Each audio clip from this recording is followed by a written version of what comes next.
Most Canadians are not building enough capital. They're not saving enough. They're being encouraged to consume too much, and they're being taxed too much. And then wondering why financial independence seems so far out of reach. And the most recently released numbers proves the point. Canada's household savings rate fell to 4.4% as of the fourth quarter 2025. When we're saving this little amount, the formation of capital and the mindset behind it doesn't become part of the culture generally. That is a culture of living too far on the edge. Canada has also been reported as one of the nations with the highest household debts. And that's the point of this video, is to try and talk to you about the mindset of creating wealth and why it's important. For followers of this channel who have been watching some of my videos in the past, and learning and watching about Austrian economics, the mindset really frames it in this way. How do I increase control over my capital? How do I retain the liquidity of my capital in case I do need to use it? And how do I stop relying on the scraps left over every month? This is the reality that most Canadian households are facing currently. So in today's video, we're going to talk about that mindset. We're going to bring up the idea of the infinite banking concept, which has been talked about as being Austrian economics in action. We're going to talk about what it is not, and where critics have the right to be skeptical. Now, to be clear, and before I start rolling with this, the infinite banking concept is not linked to, endorsed by, or connected with institutions such as the FEE or Mises Institute. But in fact, an Austrian libertarian by the name of R. Nelson Nash was the creator of the infinite banking concept, and he dubbed it as Austrian economics in action. And certainly the connection and involvement of well-known Austrian economist Dr. Robert Murphy as a co-author of the Authorized Practitioner Educational Syllabus, and as his participation on the board may attest to, it certainly gives credence to this premise. So let's begin by talking about the real problem, which is the weak savings mindset. In my last 30 years in the financial industry, what I have found anecdotally is that the real problem with most households is not a lack of access to products or information. Oftentimes it's a lack of discipline or trade-offs that sometimes in the moment most families make. We give up what we want more for what we really want now. And certainly there is a shortage of financial literacy in the Canadian education system. There is a significant shortage of financial advisors who are willing and able to take on the needs of most families. And let's also be very clear, the government involvement in inflation and the policy of inflation has made it more difficult for most Canadian families to have discretionary income after they pay for their house, their car, their vacations, and certainly taxes and food and gas in their car. It makes it more difficult to have discretionary money left over to invest. In other words, what they're trying to do is build wealth from the residue of the leftovers of their income after focusing on their expenses first. And that's the main issue. Why? Because that hardly ever works. Now, you may have heard about this idea of mindset about investing first and then paying your expenses later, and to the truth of it being more difficult for Canadian families these days. But that's what Robert Kiyosaki has been beating the drum of this mindset for decades. Now, I'm also going to explore here the idea of Parkinson's law as to why this is important. Now, Parkinson's law has been attributed to Northcote Parkinson, who wrote his book many decades ago now that said work expands to the time envelope of provided. Or expressed in another way, a luxury once enjoyed becomes a necessity. Now, if we apply this principle to finances, spending expands to the budget available. For example, most people live up to their raises. So as you get a raise at your job, your lifestyle will adjust and people will make a conscious decision to buy another car, do something else, expand their home, buy furniture, do whatever in order to expand their lifestyle to match their income. So if you don't have a discipline to invest first, consumption is going to take the space available. And the issue with that, of course, is that now luxury becomes a necessity and you start increasing your lifestyle incrementally with every increase in income or salary that you have, and pretty soon you're living well beyond your means. Think about this in the context of science. If you think about the principles of physics, nature abhors a vacuum, which means that there can be no empty space. It's got to be filled even with air. Its space has got to be filled by something. So if you don't have a place to allocate your capital already planned out, nature's going to find a spot to put it. Now, from an Austrian economic lens, the Austrians would consider this to be time preference. And that means that we tend to spend more on what we want now rather than what we want more of, our long-term goals. So we can all look at this from a different perspective, whether it's physics or math or philosophy, but the truth remains the same. Freedom isn't built by expanding your lifestyle. Freedom is built by purchasing assets as a priority or investing as a priority. And that's how capital starts to accumulate. It's not made accidentally or from the leftovers after you've paid all your expenses.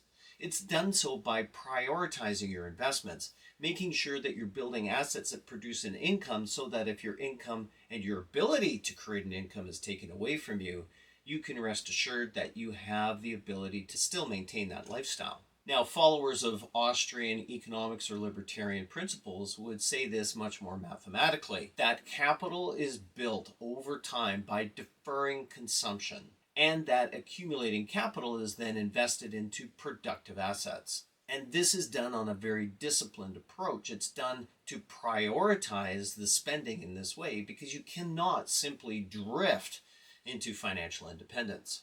So the first principle is this: do not treat savings and investing as an afterthought. Now, this brings up a question that only you can answer. And if you're asking the question, what can I spare? You're asking the wrong question.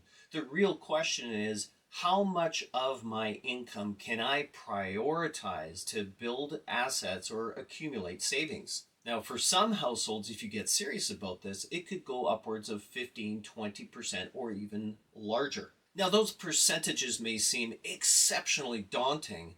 For most Canadian families, they've never thought about bringing their savings rate beyond 5%. But for those Canadian families who have already made that a priority and are saving that 15 to 20% of their household income, your spending habits or the spending habits of Canadians who are only saving less than 5% would look on their expenses sheet and their balance sheet with horror. So whether you are saving or whether you simply have told yourself that you cannot save, it's all a matter of a bit of a mindset shift. And again, the point isn't the exact percentage of your income that you're willing or able to save and make it a priority. The point is that you must treat your savings as a priority, as a line item in your expenses.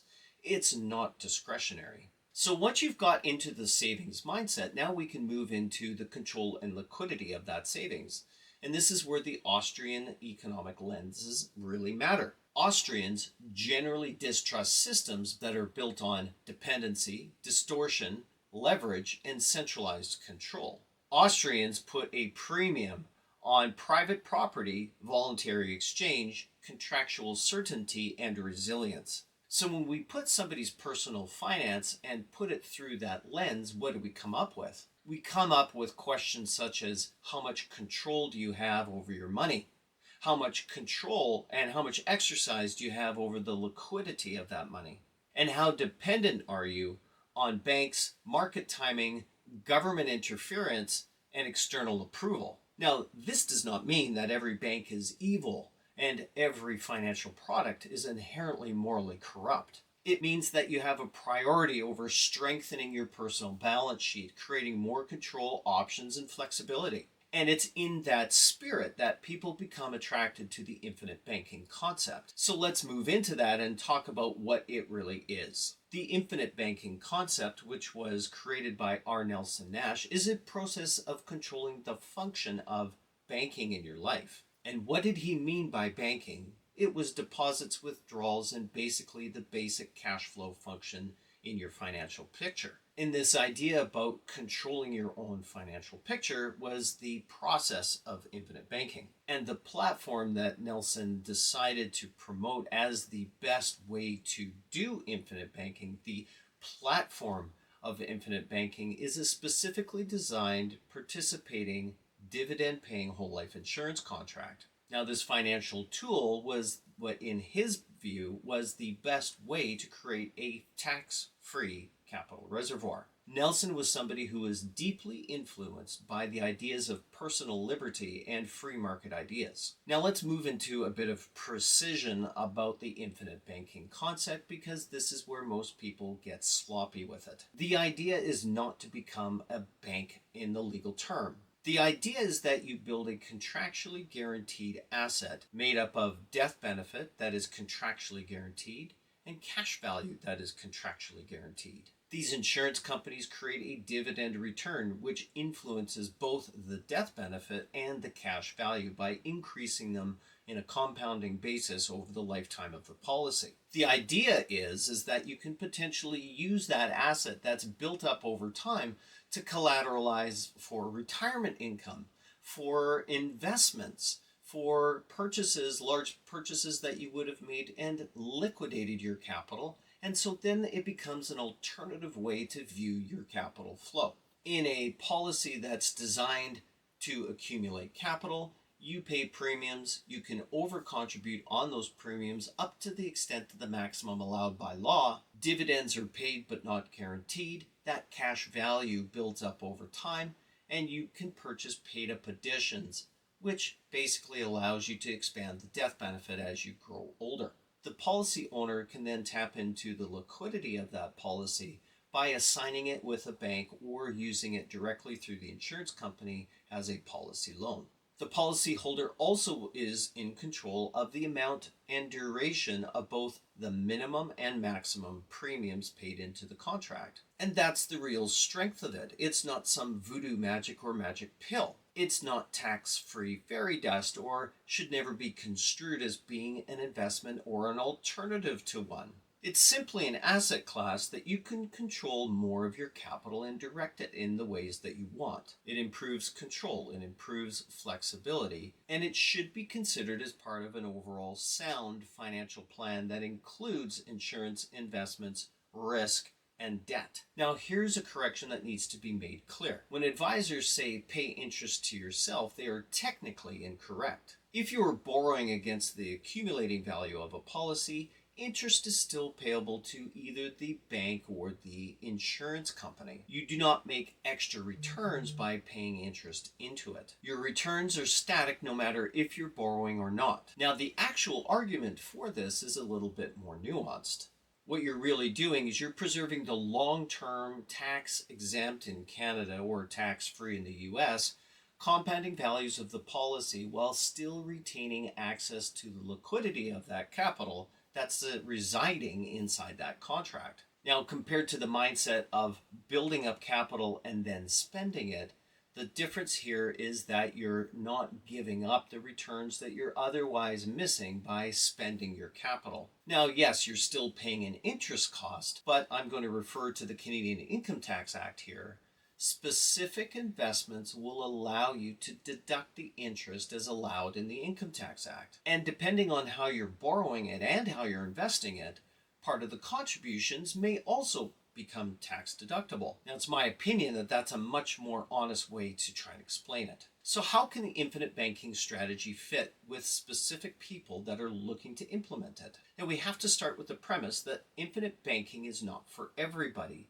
But for the right person, infinite banking could be a strategy that works. So typically, who are the people that infinite banking really works for? We're looking at high-income professionals or high-income households, incorporated professionals or business owners, people that are maxing out or almost maxing out their traditional options such as RSPs and TFSAs, people who are looking for a more creditor-aware solution, people that are looking for or who value stability guarantees and estate planning benefits, and people with the discipline and cash flow to fund the strategy over the long term. In this way, policies aren't designed to beat the market. It is there to add a conservative flavor to your overall asset mix and to create optionality without disturbing the tax-exempt or tax-free compounding long-term returns. That optionality can typically matter with entrepreneurs, investors, for private lending, opportunistic investing, or simply to access the value of liquidity without forcing a liquidation. But these things are only true if the policy is designed properly and the client is well suited for it. Now, in respect of the critiques of infinite banking, these are things that we need to consider very seriously. And we should take these criticisms very seriously and give them the space to flesh out your decision whether infinite banking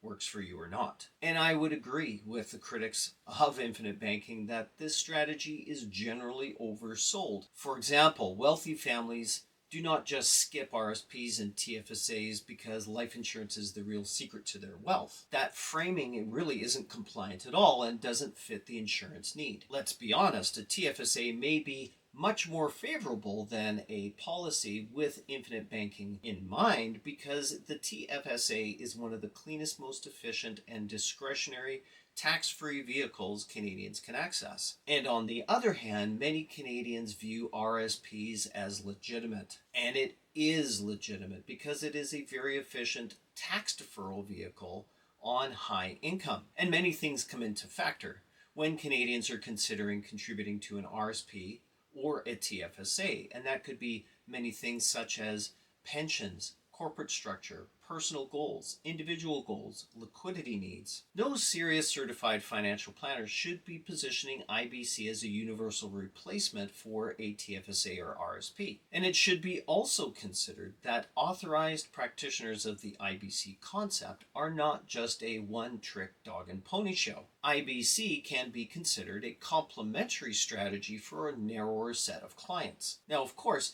there's many clients who favor IBC because they're looking for the type of things that IBC can do. Now, there may be some legitimate reasons why people want to contribute to a policy with infinite banking in mind rather than a TFSA or an RSP. And I think that really comes down to the goals of the individual, the overall structure of both their corporate and personal income, and many other factors, including estate planning. Furthermore, permanent insurance should never be considered an investment, whereas a TFSA and an RSP are simply environments to which you can invest. Think about a TFSA or an RSP as a place to invest with certain tax rules over the investments that are placed inside those tax-qualified plans. Now, second, common critiques of infinite banking are that the illustrations are assumption heavy. Any honest review of the strategy must test the following things: policy performance in respect of dividend scale announcements and changes, tax assumptions, future borrowing rates, retirement planning, cash flow discipline, and outcomes if one surrenders a policy in the future. And if the plan only works under rosy assumptions, or if the planets are in alignment, then the plan really doesn't work. And the third and very important critique is that of borrowing. Borrowing is where a lot of the risk happens in any strategy or structure, and IBC is no different. And this should be very heavily considered by people contemplating infinite banking in their life. Now, collateral strategies can look very elegant on paper, just like a lot of people are Excel millionaires. But collateral strategies are typically, if done correctly, not taxable when executed, but that doesn't make the overall strategy risk-free. Policy performance, as an example, can be lower than expected. Loan rates could rise. The lender themselves could change or tighten terms. Now, if the spread between policy performance and borrowing costs moves against the client for too long, that can stress the strategy very quickly. Canada Life's own advisory materials warns that leveraging brings risk, and clients should not purchase life insurance for the pure fact of collateral value by itself. Another critique is that tax matters are largely ignored by advisors promoting the ideas. CRA guidance makes it very clear that life insurance could have future tax consequences depending on the adjusted cost basis and how the client is using and borrowing against that policy. This is most prevalent where people cancel policies many years in the future. In plain English, if a policy has to be unwound, there could be some serious tax consequences to consider, and the tax payable may be more significant than the tax saved over time. Now, in order to stay on the right side of CRA, both the client and the advisor should be placing insurance on the insurance need. Now, in order to stay on side for CRA purposes, it would be well advised for client and advisor to legitimize the insurance need and only consider the collateral value in future borrowing as a second or third down the line priority of an existing need for life insurance. Another point that I'd like to bring up is how behavior matters. Life insurance strategies can look really good on an illustration. In fact, it can look mathematically elegant and still fail in real life based on the conviction of the client over the long term. For example, what happens if the client decides to stop funding it? What if they overborrow it? There are inherent risks in insurance contracts and should be guided by a qualified and authorized IBC practitioner in that respect. This is a central issue to the long-term success of the strategy. These plans work very effectively, but for well-disciplined, financially sound, and emotionally static clients. Now, with all that being said, and to the truths of the critiques of IBC, I think there's an overreaction on the critiques as well. It is not true that permanent life insurance is merely a sales pitch. It is not true that any insured retirement or policy that's designed with infinite banking in mind is abusive. And it is also not true that simplicity makes a superior plan. Complexity is only dangerous when it is unnecessary. But complexity is not axiomatically wrong when a client's situation itself is already complex. When you mix in things like estate planning goals, tax planning, corporate planning, balance sheet issues, these all add complexity to a client's profile. And a well-designed participating permanent life insurance contract can still serve those purposes. And those are things like long-term asset preservation, tax-efficient conservative balance sheet growth, risk management, liquidity needs, and capital positioning. So the problem is not the mere existence of the tool. The problem really rests in the careless positioning of the tool. Most critics think that IBC acts in isolation, and that is simply not the case. In fact, the infinite banking concept can work exceptionally well as part of an overall well-rounded, holistic financial plan. So the correct answer to the infinite banking concept is not a categorical absolutism. Both positions, in my view, are absolutely incorrect. IBC is not for everybody, and IBC is a scam. Both are absolutes. In my view, the correct answer is that it is a specialized tool that must survive the independent scrutiny and the goals, objectives, and risk tolerances of the client. Now, here's 6 questions that I would ask anybody contemplating infinite banking and the strategy overall before they implement it. Question number 1 is, why does the infinite banking concept independently or in concert with a TFSA, RSP, or other strategies make sense for you? Question number 2, what happens if the dividend of the policy returns don't go as expected or underperform for a significant period of time? Question 3, what happens if borrowing rates are higher for longer than expected? Is the strategy being stress tested mathematically? Question number 4, what happens when the client wants less debt exposure at age 75 compared to when they implement the strategy at age 45? Number 5, what are the tax consequences